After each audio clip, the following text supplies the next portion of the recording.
Guys rangu zviri panapa katoda kumbotaura pane nyaya dziri kunetsa maisa muPretoria. Ndinoziva kuti ichi wakomana Zindanza wakawandira chi muPretoria handiti. Saka Pretoria ine zviri kunetsa handiti maisa. Saka tati tuye panapa titaure nemi handiti. Chekutanga ndine mazita avo pano.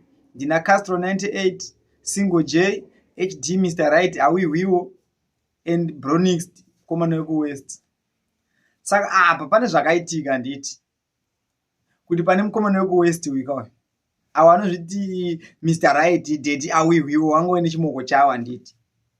Papa uyani DJ wekuWest waiwa King wekuWest I not DJ sorry. Paposheka ipapo paposheka. Chimoko chemukomana chakazotorwa chakatanga kutambira kune timu yekuWest ikati aiwa zvakadai tinokunzuma. Pachadai nekutaiwa neshani chakabva chasvikawo mukomana anonzi Jeriko kwakabika dimbu rake rishizha apa ranga rakashisha. Paakapinda akada kuti atange kumanya redhi mukomana wekuWest papasvika Mr. Awiwiwo. Pakangoti Awiwiwo pawatora maiki pawatoenda vanhu watadza kuiwawo ngoma yacho kuti yakazobuda sei.